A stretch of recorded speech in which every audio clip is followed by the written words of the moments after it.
antes de passar as perguntas, eu queria tecer alguns comentários, né?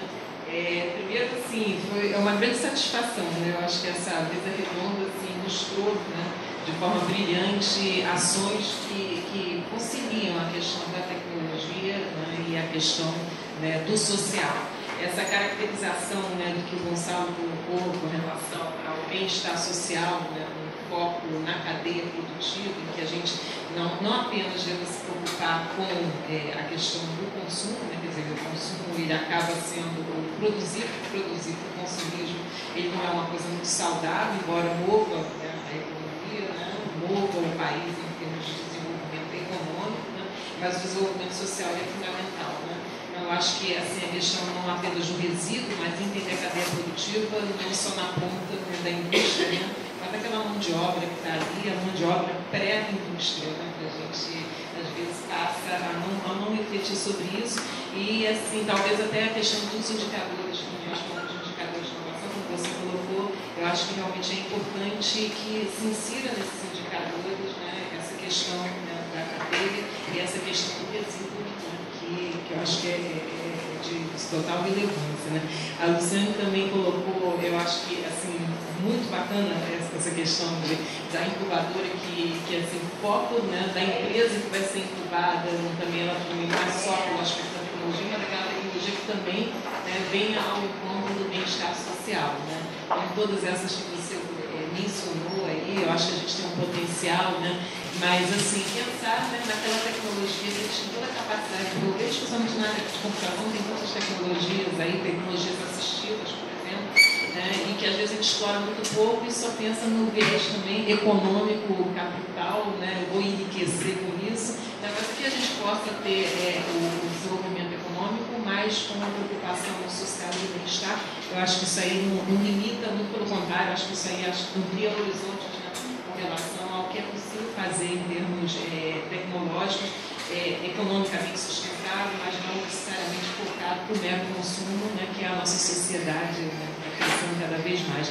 Hoje a gente tem um trabalho aqui no tutorio, né, eu achei ótimo as discussões, no programa de educação tutorial aqui da engenharia mecânica, que é com relação ao consumo responsável. Então, a gente começou a fazer uma enquete, né, de quanto em quanto tempo, né, os alunos e a comunidade acadêmica, que é a comunidade que está aqui instalada, né, uma comunidade, em princípio, bem esclarecida, né, troca os seus aparelhos celulares, né, e quanto em quanto tempo troca os seus computadores. E o mesmo problema que vocês têm lá, nós temos em todas as instituições, os lixões eletrônicos, né, que se a gente andar aqui pelos corredores, aqui seja da engenharia, de outras unidades, né, recheado, né, rico, né. Então, a gente está fazendo um levantamento primeiro com relação ao que é patrimoniado aqui na universidade, né. O que é patrimoniado significa, quer dizer, tem muito mais que isso, né? Porque muitos equipamentos, às vezes, eles não passam pelo patrimônio da universidade, são adquiridos por outras fontes e não necessariamente estão registrados, né? Mas, assim, o número é gigantesco, né? E pensar que o ciclo de vida desses equipamentos, né, é extremamente curto, né? Porque nós somos a todo momento estimulados pelo consumo e temos que trocar, porque tem mais uma nova funcionalidade no celular, no computador, e você não usa nem às vezes, se usar 20% das funcionalidades, usa muito, né? E aí os meus alunos já falavam, quando eles olhavam para o aparelho celular, né, há pouco tempo atrás eu troquei aquele de há pouco tempo, hein? Aí eles olhavam assim, mas Fabiana, você não está com esse aparelho celular, que coisa é essa? Eu falei assim, gente, ele desempenha uma função muito importante que eu necessito, que é o telefone. E era só essa que eu precisava, eu queria aquilo ali com o telefone, nada além disso, né? Mas enfim, então eu acho que a gente tem que mudar um pouquinho esse conceito, eu acho que isso para a humanidade, né? Para o nosso meio ambiente, né? Para o mundo, né? Então, acho que a gente tem que começar a pensar e desvincular um pouquinho da questão da inovação, da busca pelas novas tecnologias, que sejam apenas nesse sentido, né? A área de saúde é uma área que demanda, né, muitas inovações, e a gente tem que crescer nisso e muitas outras, né? Barbosa também apresentou uma tecnologia social com uma preocupação que também me motivou muito, né? porque ela é anterior, né, à melhoria, ao bem-estar social. Né? Achei muito interessante assim, a questão que a gente, antes de pensar no bem-estar social, na qualidade de vida, né, a gente tem que dar o direito à vida, né, a essas pessoas. Né? Então, essas comunidades que são altamente segregadas, jovens, né, que passam por um processo, que não tiveram a oportunidade que todos nós aqui, que estamos aqui presentes, tivemos, né? A gente tentar um caminho, né, de tecnologia social que favoreça, que faça com que eles possam sobreviver primeiro. E aí, acho que no sobreviver a gente pode seguir o passo seguinte, né, de buscar, né, a qualidade de vida para esses indivíduos. Né. E tenho, de certa forma, colaborado, participado desse processo aí da Agência de Inovação desde o início, da professora Babiana. Quero parabenizar ela e o grupo, né, pelo trabalho que eles têm desenvolvido e trazer muitas coisas boas para a gente ouvir. Mas vocês tocaram um ponto interessante, assim, todos os três falaram a mesma coisa a respeito de processo e produto.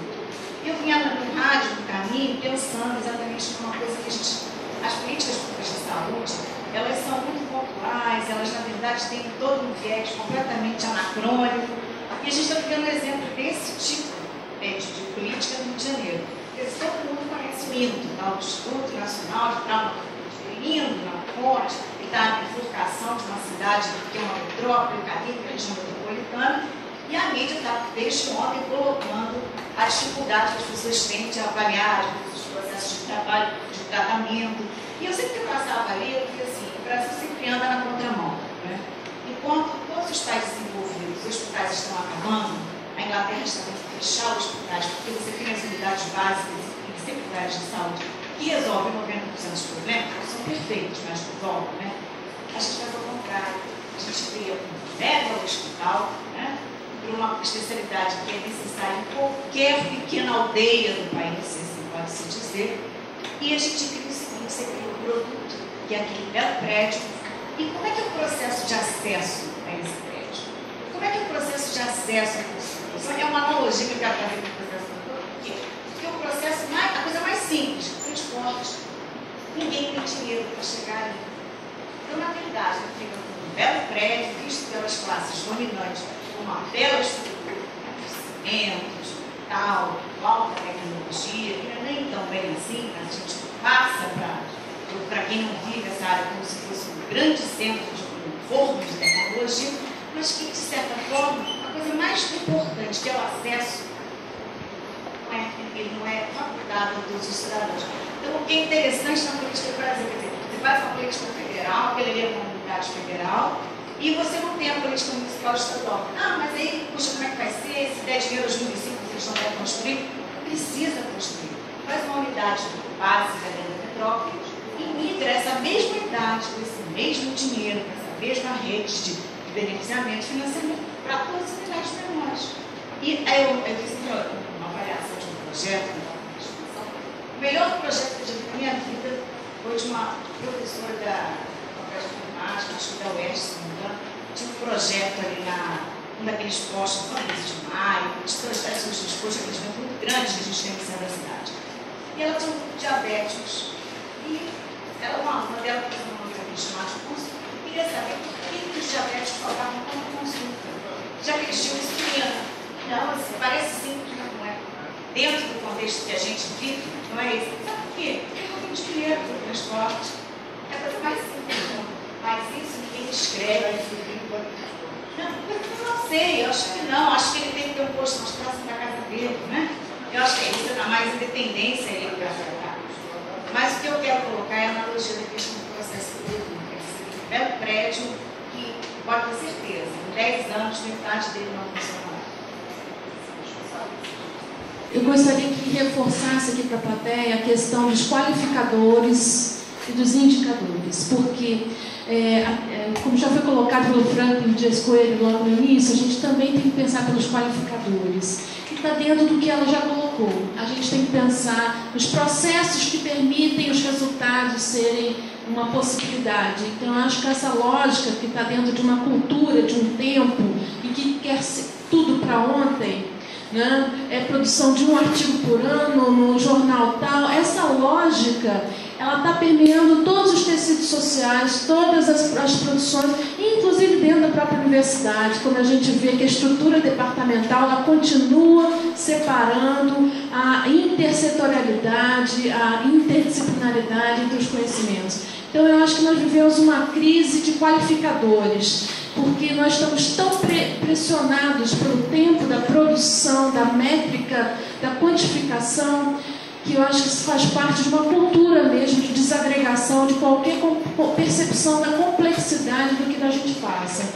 É só ver um currículo de um curso, né, um curso superior.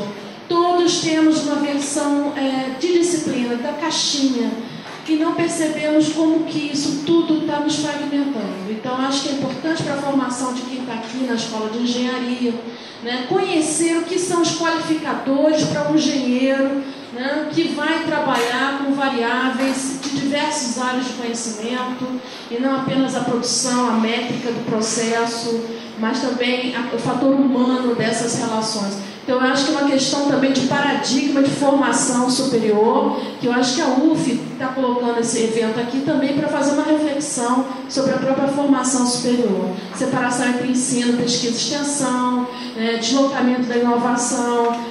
Tudo isso faz parte de uma lógica de uma cultura de fragmentação que nos permite sermos servis a esse tempo. Meu nome é Júlio César, eu sou aluno de Sociologia, tá, do campus de Gravatá. Eu achei muito interessante a colocação do Gonçalo Guimarães, né, sobre os dois extremos da cadeia produtiva, né, que eu achei uma importância muito grande, porque eu participei de um projeto esse ano que era justamente trabalhando a autoestima dos catadores, né. Chegou um momento que se preocupava porque eles não tinham um projeto, né, que trabalhasse a autoestima deles, e a gente estava com medo que eles parassem de trabalhar, de fazer essa coisa importante, né? E até a gente grafitava as carroças deles e a gente fazia um trabalho de restauração também, né? Mas mesmo assim ficava aquela preocupação desse indivíduo parar de fazer aquilo, né? E de ele também não ser modelo para o filho e para a família dele, né? Então, eu queria saber do projeto de vocês, o que vocês pensam para o futuro desse indivíduo, né? E se vocês trabalham também com a família, com um futuro que tá circundando, né, esse profissional. Questão de indicadores. Indicadores, eu trabalho bastante com indicadores, adoro indicadores, é objeto de linguagem. Se a gente entender de outra forma, acabou. Ela é uma forma de eu explicar para você, de forma concisa, aquilo que eu preciso fazer. Então, por exemplo, quando eu falo isto é bom, isto melhorou, eu tenho que dizer o que significa melhorar. A importância do indicador na nossa linguagem é tão grande que você vê telejornalismo, 70% da linguagem lá são indicadores. Às vezes a gente nem percebe, mas eles vão falando dos indicadores, e se a gente não tiver. Eu acho o indicador fundamental. Eu trabalho com um grupo de catadores, um dos trabalhos é um grupo social, econômico e culturalmente muito diferente do meu. Então, a cooperativa melhorou significa o quê? Isso tem uma variação que vai de estou ganhando muita grana, como eu me dei bem. Se a gente não estabelecer indicadores, não estabelece linguagem. O problema é que o indicador, como tudo parece, é a linguagem do dominante. E a gente, às vezes, fica à deriva. Tem um outro conceito também que eu sempre arrepio. Quem trabalha com indicador não gosta que eu fale. A meu ver, não existe indicador quantitativo nem qualitativo. Porque se não tiver qualidade, não é indicador. Número não é indicador. Indicador é uma expressão de linguagem. Então, a gente, não, agora vamos fazer os qualitativos. Aí escreve uma redação. É que não é indicador. Se eu tenho que explicar, não é indicador.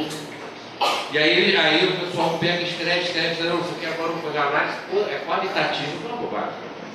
Se eu falo, a sua renda aumentou, isso é qualidade.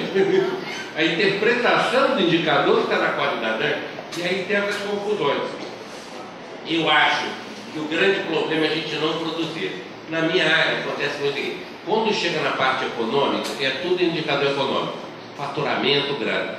E quando eu quero explicar que a cooperativa melhorou, eu faço um discurso. Não, porque o pessoal lá era muito legal. E aí o dia que chegou lá, e aí eu vi uma mulher, e aí tu começa a explicar. A gente às vezes não consegue ter um indicador que diga da mesma expressão, da melhoria, da qualidade de vida, como da renda.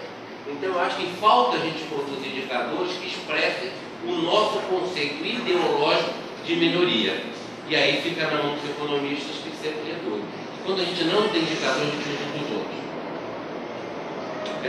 E o último aqui da autoestima, né, dos indicadores. Na realidade, vou falar uma coisa que não é comum.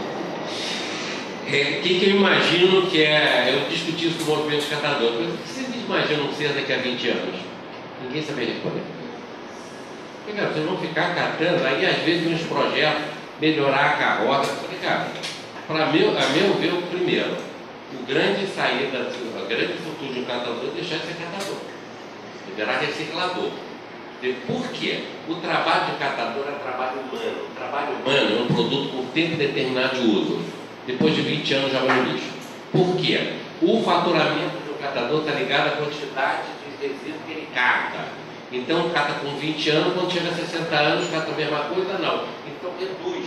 Então, se você não tiver tecnologia para agregar valor no trabalho dele, ele mudar de condição, ele está combinando a morte e ao fracasso. Porque, naturalmente, os 20 reais que ele recebe por dia correspondem aos 80 quilos que ele carrega, que só tem até 50 anos. Depois a culpa naturalmente vai para baixo. Então tu tem que agregar valor ao trabalho através de tecnologia para garantir o aumento da renda. Segundo, o problema catador não tem reserva. Trabalha no ciclo diário. Quando você trabalha no ciclo diário, você sem reserva não consegue alongar o tempo. Eu fiz um trabalho uma vez sobre sociedade e tempo. A gente sempre analisa a sociedade do mesmo foco, né? Faz um projeto de costureira, é tudo igual. Não. Depende do grupo social que tem um ciclo de tempo diferente. Por exemplo, catador ou sociedade extrativista, o catador é um extrativista urbano, ele tem um ciclo de vida diário. O ciclo biológico se confunde com o ciclo do trabalho. Então trabalha, ganha grana, consome. A faxineira é a mesma coisa. Tem ciclo diário, então uma faxineira deve ter uma renda de mais de R$1.000 e vira com a qualidade de vida de R$300. Porque o ciclo dela é diário, não há armazenamento. Quando você já chega no informal, na construção civil, tu tem um ciclo semanal. Então ele vai semana a semana. E aí, se você não consegue ver isso, fizer um projeto que o retorno financeiro tenha 6 meses, pode ter certeza que vão cair todos no colo intermediário. Por quê? Tá vendo?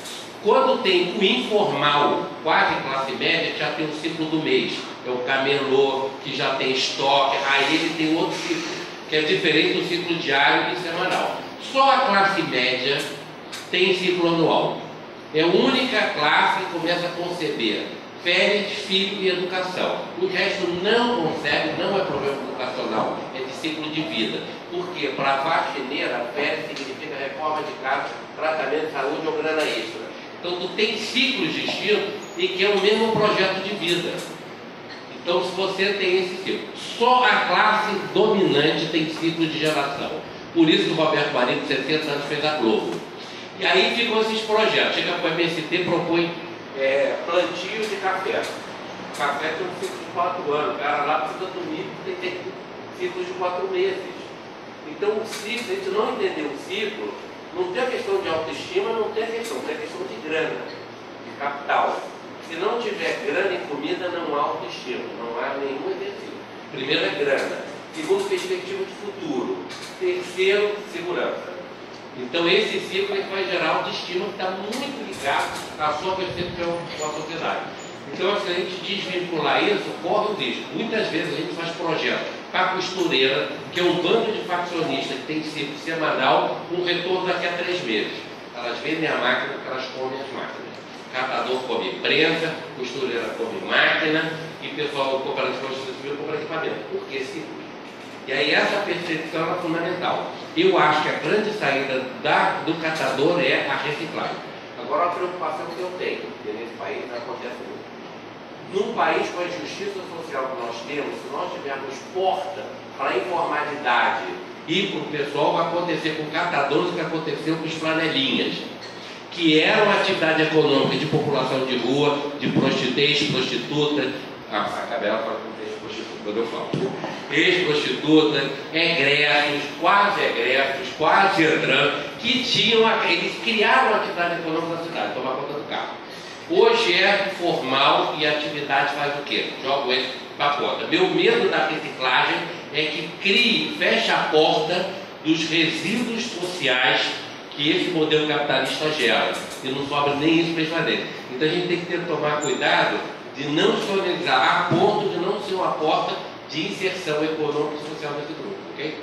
Eu só queria comentar a pergunta que ela fez. Eu acho que a migração, né, esse escravismo que acaba virando para do lado institucional como docente, publicações de artigos e coisas que você citou, essa ponte entre ensino, inclusive nós estávamos comentando com o professor ali no início, é bastante difícil nós conseguirmos conciliar essa parte acadêmica com esses projetos. Só que eu acho que é um processo de construção. Dentro da Universidade de São Paulo, foi o que eu citei para ele, a agência USP antes ficava um órgão externo, um ícone à parte. Hoje ele faz parte de um projeto da Pró-Reitoria de Pesquisa. Então isso abriu muitas portas, porque a parte de inovação começou a ser instituída como uma pesquisa, e a inovação não só tecnológica, a inovação social, que hoje a Universidade de São Paulo vem se preocupando bastante. Então, assim, eu acho que é um processo de construção, que a gente tem que se esforçar. E para os alunos, eu acho que isso é importante, eles entenderem que o conhecimento gerado dentro da universidade pode ser aplicado e deve ser aplicado na sociedade. Por ordem, né? Eu não sou da área de saúde, né? Eu tenho o benefício da experiência, mas sou estudioso da política pública. Nós sabemos que a cultura dominante ainda nesse país da medicina é o hospitalocêntrica. Ainda tem essa dimensão dominante do hospitalocêntrica, dessa política de grandes objetos. Eu vejo que isso é um problema, claro, mas o problema é que não leva em consideração o território. Ou seja, ao não levar em consideração o território, não leva em consideração os sujeitos sociais. E uma política pública que surge sem levar em consideração os sujeitos e o território, me parece que ela já surge com imensos problemas. Porque nós sabemos que o conceito ele é fundamental no desenho de uma política pública. Se eu penso numa saúde mais hospitalocêntrica, mais uma saúde hierarquizada sob o domínio dos médicos, não é nada melhor do que os hospitais para resolver essa situação. Ou seja, eu costumo dizer que a saúde é uma coisa importante demais para ficar nas mãos exclusivas dos médicos. A saúde é um direito e não um ofício. Então, eu acho que se pensar a saúde como um direito, levaremos em consideração sujeitos e territórios. Eu não acho que eu concordo com você, que é necessária uma descentralização. Mas que essa descentralização não leve a uma excessiva especialização. E por isso que alguns programas, por exemplo, nós temos aqui em Niterói, eu não sei qual é a avaliação, do médico de família. Então, até foi uma proposta de unir o território e o sujeito. Mas, tal como as UPPs, não muda o conceito de saúde, não muda o conceito de medicina. E aí, uma das questões que eu falo com o UPP é isso. O que a UPP muda a instituição policial? O que o UPP muda o conceito de segurança? O dia que ela mudar a instituição policial, ou colocá-la em questão, e produzir um novo conceito de segurança, nós diremos que a UPP é um indicador. As ações do EPP produzem indicadores de segurança. Bom, e para os indicadores, eu sou muito crítico à questão dos indicadores, bastante crítico. Porque eu acho que os indicadores são feitos na política pública através de métodos quantitativos. Se quantifica muito a meta, se leva muita objetividade, sem ver a subjetividade, que inclusive envolve a produção da política pública. Se a política pública se produzisse só só em dados quantitativos, talvez fosse melhor, mas ela se constitui em dimensões subjetivas. Quando eu faço uma política pública de habitação popular e para pessoas que eu considero como carentes, eu já estou errando na política pública. Quando eu construo uma política de segurança, levando em consideração que existem territórios violentos e pessoas que são violentas, já estou errando na política pública. Portanto, a política pública tem uma dimensão subjetiva muito forte, porque isso está dentro de projetos de sociedade e muitas vezes de utilização política e ideológica. Nada mais forte hoje do que a utilização política e ideológica do meio ambiente para justificar remoções. Bom, então, eu acredito que nem sempre o indicador mede eficácia, pode medir até eficiência, mas eficácia não. Por exemplo, eu questiono a renda como indicador. Muito. O nosso país é um país paradoxal. Ele conseguiu tirar milhões de pessoas da linha de pobreza, mas não acabou com a desigualdade. Então, nós não estamos diante do fenômeno da pobreza. Nós estamos diante de um país desigual. 70% das pessoas que saíram da classe B para C, 70% delas são negros. Eles tiveram acesso ao quê? Ao consumo, à geladeira, ao celular, mas a baixa escolaridade continua o aborto praticado da forma que nós conhecemos, continua o extermínio de jovens, continua o não acesso a condições de saúde, que nós temos acesso ao médico, e aí eu equívoco achar que saúde é ter acesso ao médico. Então, a renda é um indicador. Ela pode ser um indicador para o bem e para o mal, mas espera aí, vamos discutir a renda? Ou nós estamos discutindo o quê?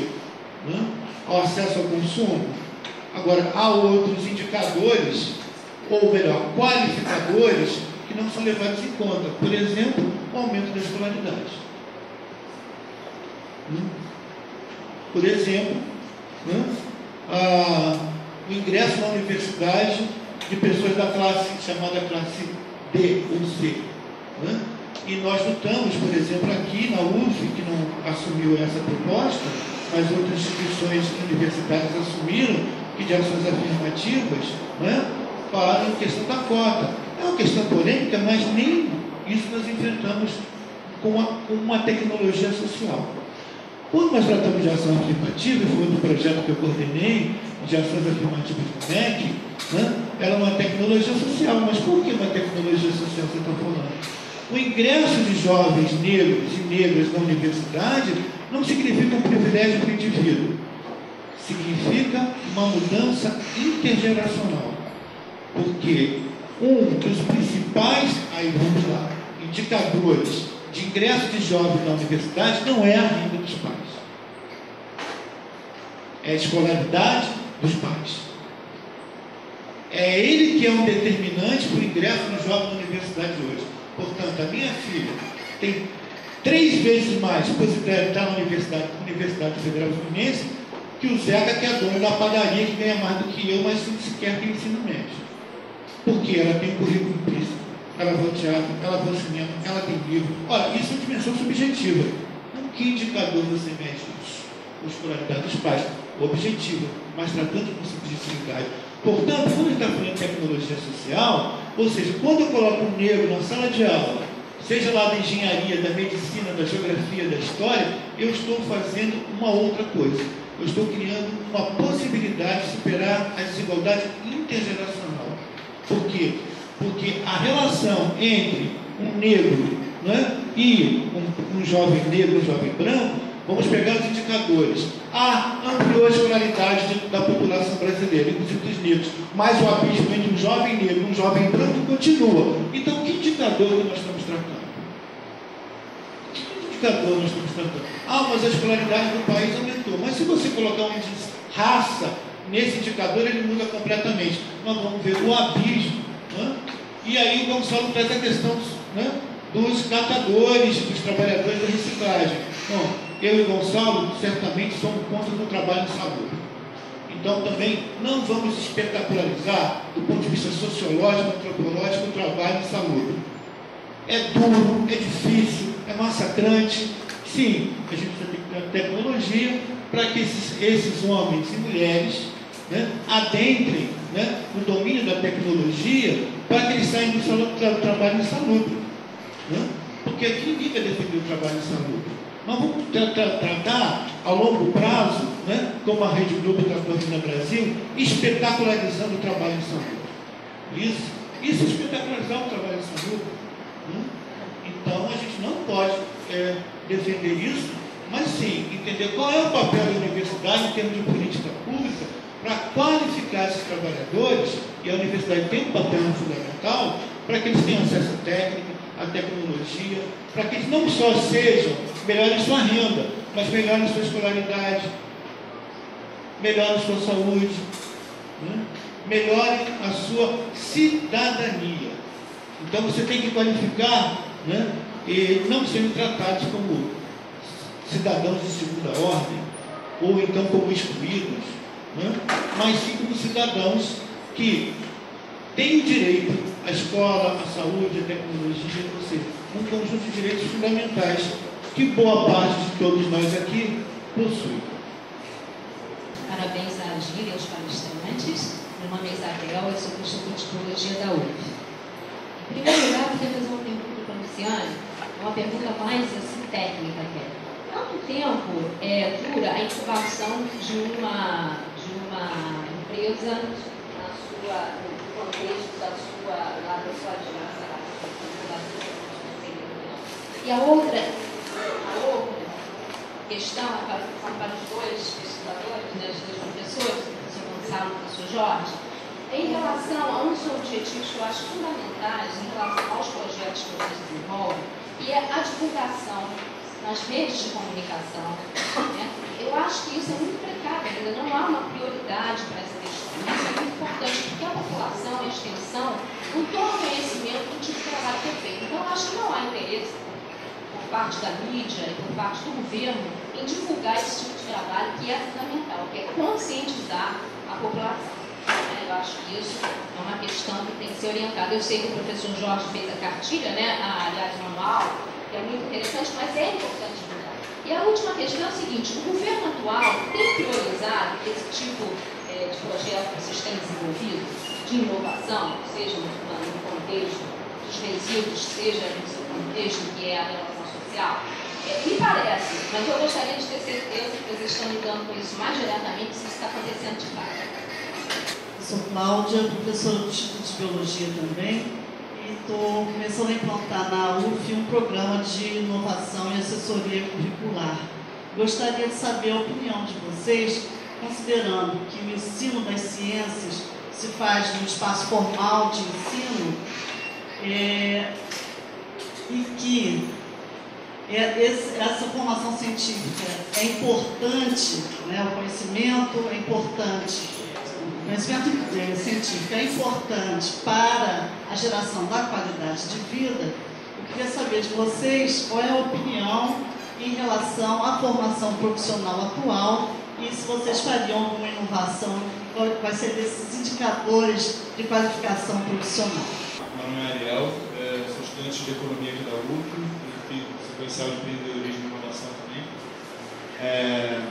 Eu reparei que todos os projetos, os três aqui apresentados, têm em comum muitos valores e princípios muito nobres que faltam na nossa sociedade e, além disso, todos eles também envolvem a colaboração dos cidadãos, né?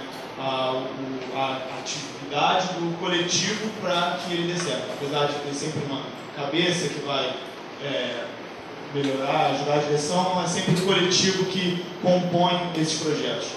E tem uma expressão um pouco chula do carnaval, que só para fazer uma referência que eu quero colocar aqui.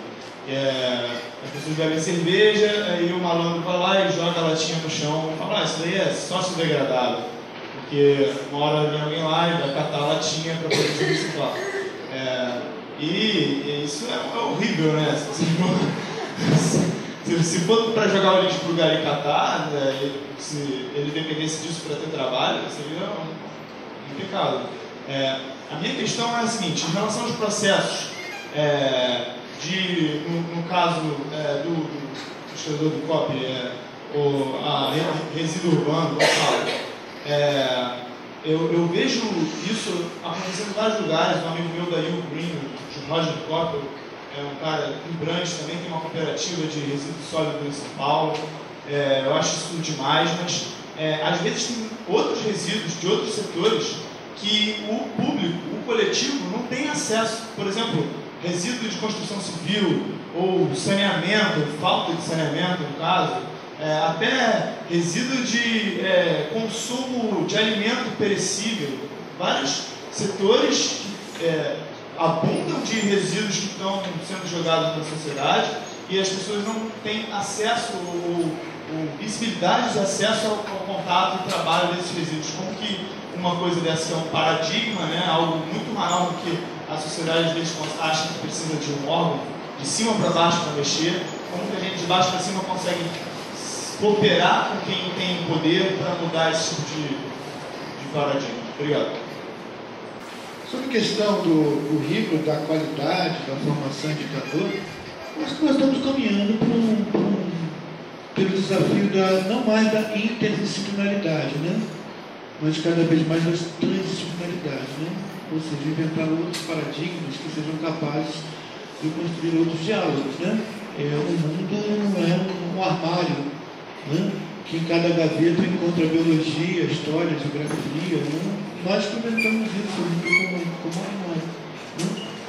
Mas eu acredito que a partir dos campos disciplinares, né, é possível a gente construir outras possibilidades do currículo como um percurso, né?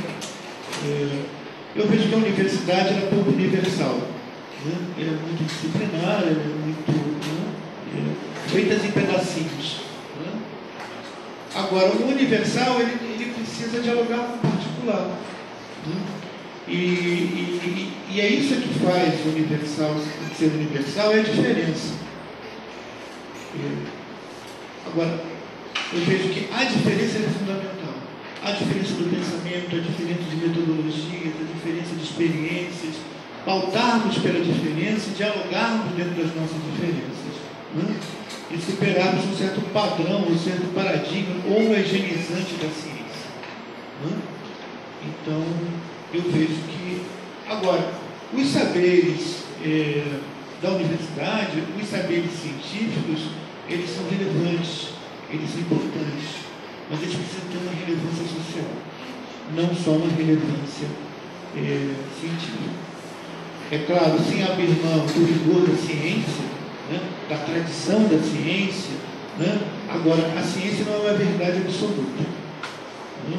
Porque senão nós vamos trabalhar numa certa ortodoxia que pouco nos abre para a diferença, pouco nos abre para o diálogo, né?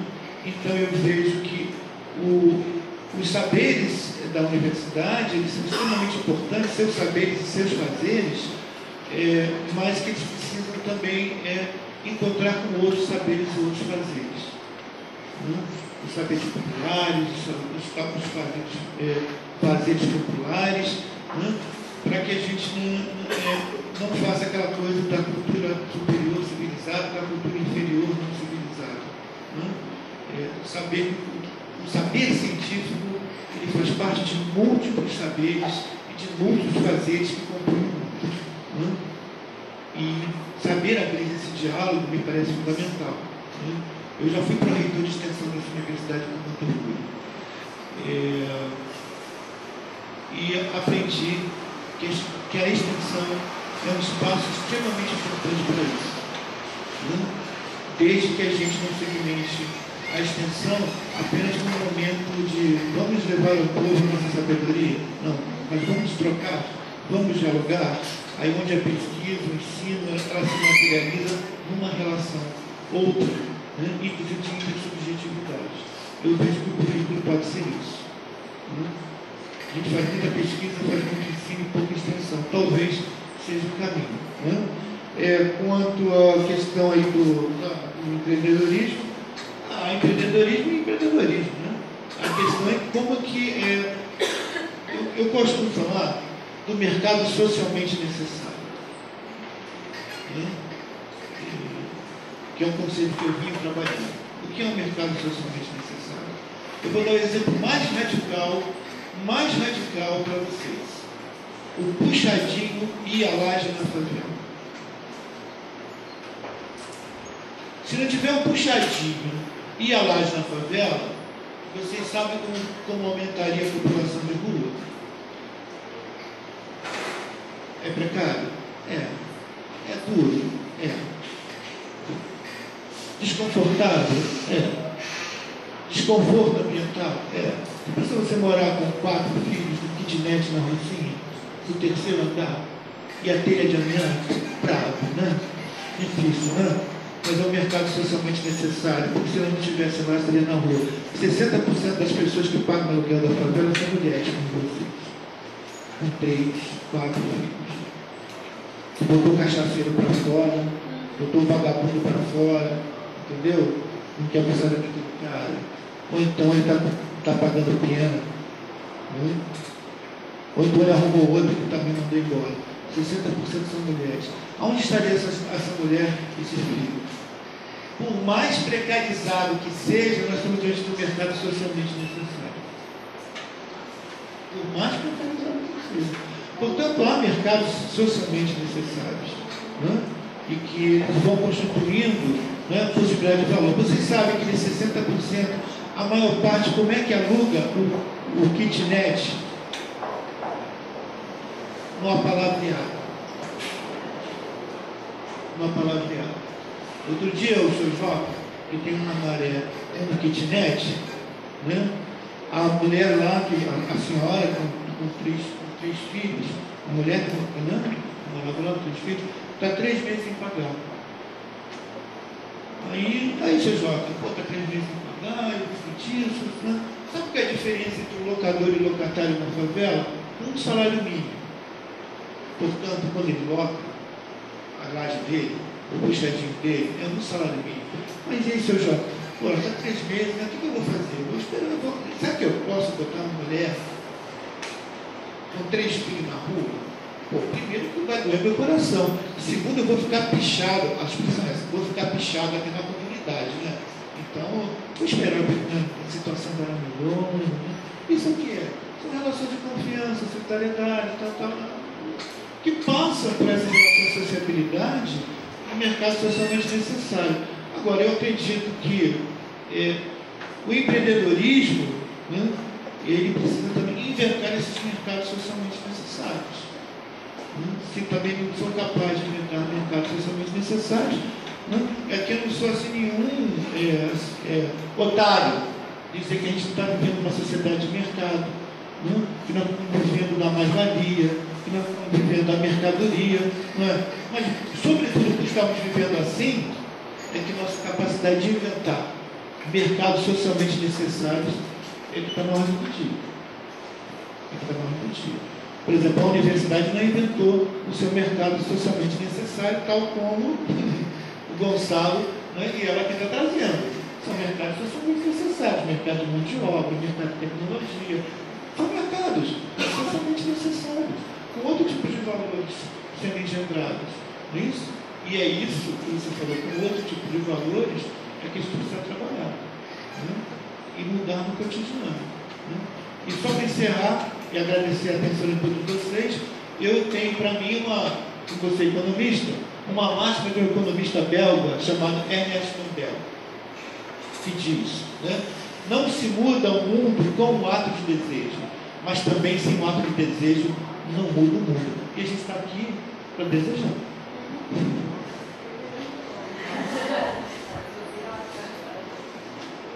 Bom, primeiro, respondendo a Isabel, faltou nos meus slides mesmo a parte de tempo de incubação, né, como é o processo, o modus operandi da incubadora. Na verdade, nós abrimos, Isabel, 8 meses, o que a gente chamou de um modelinho soft opening, copiando aí da hotelaria, né, que você abre, mas tem a inauguração oficial, vamos dizer assim. Então, nós abrimos como se fosse um projeto piloto durante 8 meses. E os projetos ali estão em desenvolvimento. No próximo ano, o regimento vai ter um processo já de 30 meses. Então, a partir do momento que você entra na incubadora, tem a fase de pré-incubação, incubação característica das incubadoras tradicionais, mas durando até 30 meses, sendo avaliado constantemente em alguns indicadores que a gente estabeleceu. Com relação aí, a Cláudia falou algumas coisas que eu tenho feito uma reflexão constante, né, sobre o currículo, né, a formação profissional dos nossos alunos. E é uma preocupação que eu tenho. Confesso que eu fico um pouco constrangida diante de 2 exemplos aqui tão ricos e totalmente aplicados à sociedade. Mas assim, eu tenho que falar numa linha um pouco mais, visando a parte do mercado. O que eu vi de experiência, eu tive uma formação em departamentos, formal, caixinha, fechada, e quando eu entrei para a Universidade de São Paulo, nesse campus, ele tem uma característica diferente, que é interdisciplinar. Então, são 10 cursos sem nenhum departamento, ou seja, você convive com pessoas de outros cursos, outras visões. Então, assim, eu vi a grandeza dessa união. Partindo dessa grandeza, que eu vi na prática, eu tenho visto lá, apesar de muita gente ser contra, estão agora se mobilizando para criar departamentos, e aí uma parte não quer, ou seja, uma confusão. Então, isso daí já agregou tanto e me fez refletir ainda mais. Falando sobre o empreendedorismo, que é uma das coisas que eu sempre questiono, no contexto brasileiro, 37% do PIB gerado por pequenas e médias empresas. Hoje, numa faculdade de Economia e Administração, que eu também sou economista e administradora, a gente forma os alunos para quê? Para trabalhar para os outros.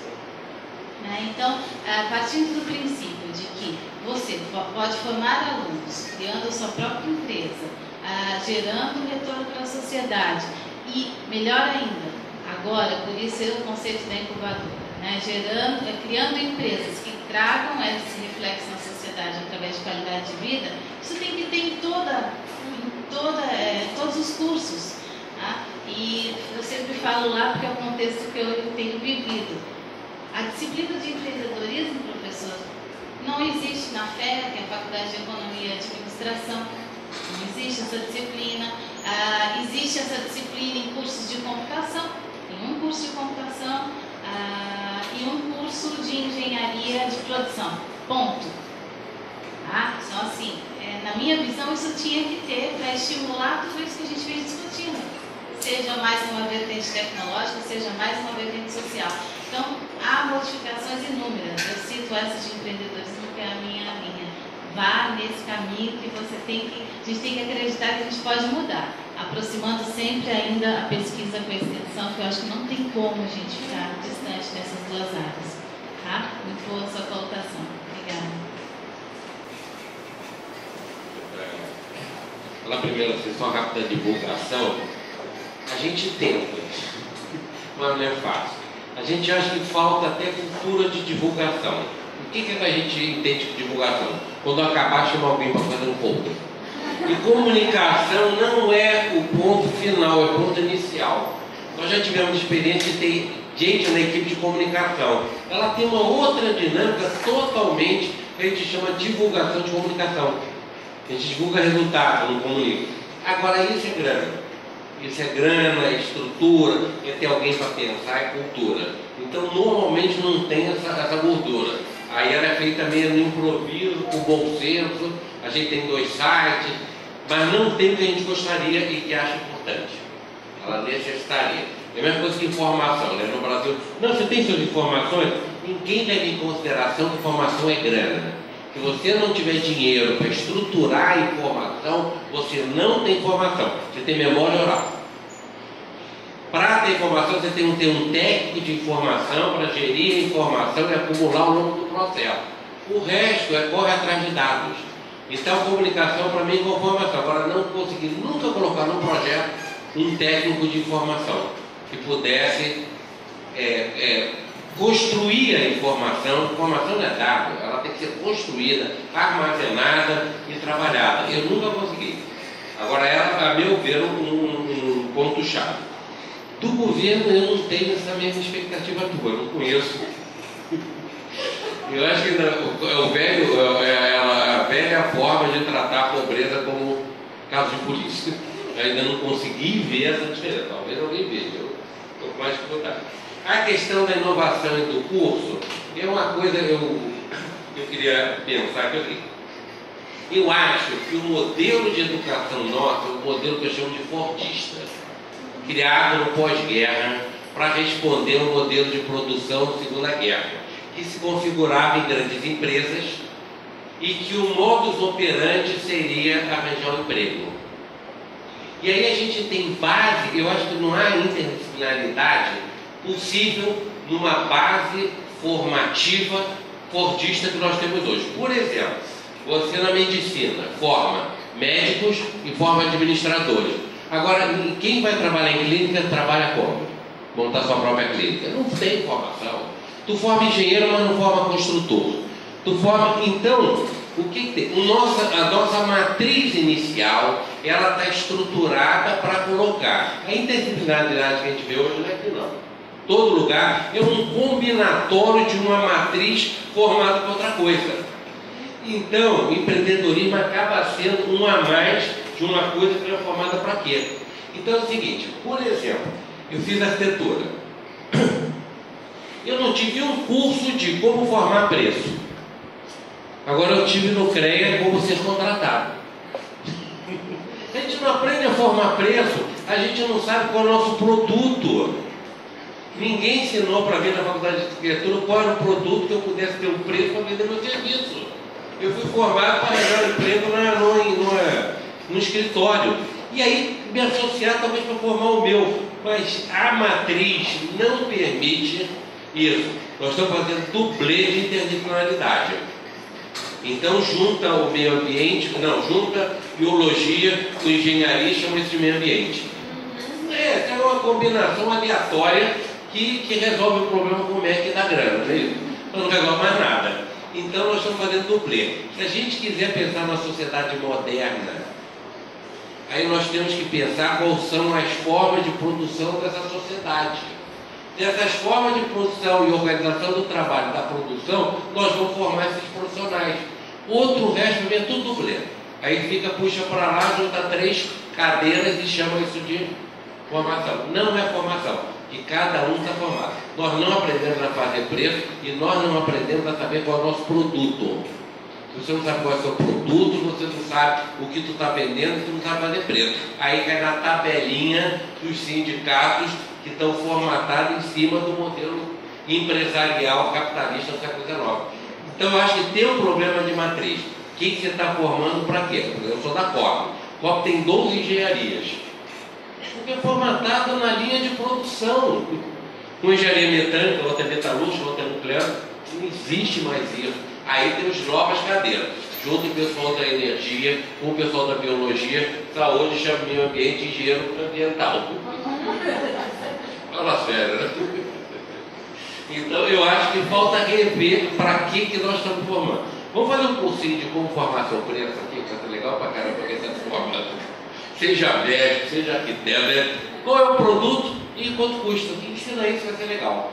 E para terminar aqui a questão do coletivo é o seguinte, quando eu falei da reciclagem, o nosso foco é geração de trabalho e renda.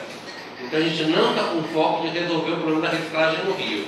Estou querendo oportunizar o meio ambiente para a geração de trabalho e renda. Os outros não são economicamente, eles têm que ter política de Estado. Não dá para cobrar de um catador a responsabilidade quando chama um catador de agente ambiental, vai enviar. A maldade, né? O cara vivendo onde vive, na condição de chamar ele responsável pelo meio ambiente, cara. Então não é maluco. Então, não é a praia que a gente vai fazer. A gente vai focar como oportunizar para a sociedade, economicamente, socialmente, para gerar essa atividade. E outra coisa que a gente fala da autoestima, uma coisa que é importante. Autoestima é sintoma. Nós temos que atacar a causa. Toda vez que a gente ataca a autoestima, a gente ataca um sintoma, é uma dor, um sofrimento, uma alegria. Ela não tem como resolver a autoestima. A autoestima é o reflexo de uma condição psíquica, social, econômica e política. É ali que mora o perigo. E às vezes a gente trabalha na euforia como retorno da autoestima. E a autoestima é sintoma, né? E sintoma não se mexe, é dor de cabeça ou alegria. Agora, os rins e o câncer a gente não está mexendo. E aí eu acho que a autoestima é um indicador de sucesso, mas não é a causa do sucesso. Não é por eu ter uma cooperativa entusiasmada, bonita e autoestimada, que eu vou dizer que ela é bem sucedida. Então a gente tem que decidir assim, o que está dando baixa estima? Ou o que está elevando? Aí a gente vai jogar. Ok? Obrigado. Vou comentar sobre a questão da inovação e empreendedorismo. Eu acho que ela é transversal, realmente ela não devia estar segmentada no setor de ensino, pesquisa e extensão. Ela é transversal. No nosso caso aqui, ela já teve em vários locos, né? E agora, atualmente ela está numa pró-reitoria de pesquisa, pós-graduação e inovação, mas poderia estar numa pró-reitoria de extensão, poderia estar numa pró-reitoria de assuntos, né, de graduação, enfim. Ela tem um aspecto de transversalidade, sem dúvida, não tem como dissociar, né? Nós fizemos também uma pesquisa também pelo PET recente com relação aí, como eu sou da engenharia mecânica, né? No curso de engenharia mecânica, visando observar como é que os alunos se veem em curto, médio e longo prazo, né? E aí o que aconteceu, né? Pouquíssimos alunos se viam como empresários, empreendedores, né? No curto prazo, mas em longo prazo se viam, né? Então qual foi a nossa leitura sobre isso? Esses pouquíssimos alunos que se viam no primeiro momento como os seus próprios donos dos seus próprios negócios, na engenharia, né? Que poderia ter, né, naturalmente a formação para você ser empregado de uma multinacional, enfim, ou poderia ser do seu próprio, né, sua própria construtora, né, sua própria empresa.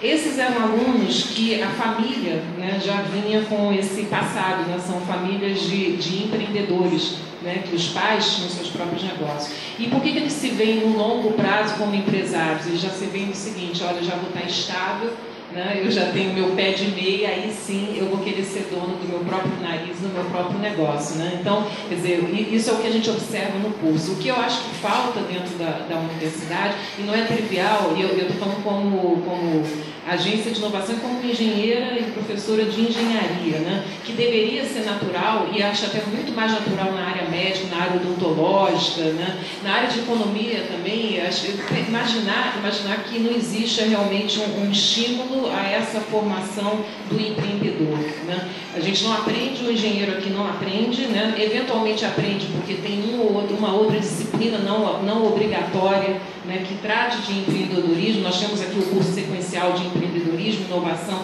na universidade, mas vamos ver quantas pessoas acessam esse curso, fazem, né? Nossos alunos fazem esses cursos. Quer dizer, eu acho que a gente não estimula, né, que os alunos, né, se formem nesse sentido, né, de ousar, de arriscar, né, e empreender. No caso de engenharia, ele tem caminhos, né, mas muito da área de saúde, naturalmente, boa parte, eu acho que dos alunos, né, não vão para serem gestores, né, da saúde pública ou de hospitais privados, eles vão empreender seus consultórios, né? E é impressionante não haver, né, esse tipo de ensino, né, de formação para que ele monte seu plano de negócio, como você falou, precifique, né? O arquiteto, boa parte, né, vai atuar montando, né, seus projetos, e ele não é ensinado para isso. Então,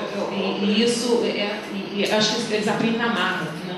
Eu acho que todos, né, se perguntar para um arquiteto, perguntar para um médico, né, como é que você fez para montar o seu consultório, né, se vira, né? Então, acho que a gente tem que repensar um pouquinho isso dentro da universidade, né? Eu acho que é um conceito, a inovação e empreendedorismo é uma coisa que abraça todas as carreiras, né, que a gente aqui forma na universidade, e a gente imaginar que ela não é de uma caixinha ou de outra, ela é transversal mesmo, estimular isso. E então, uma salva de palmas para nós.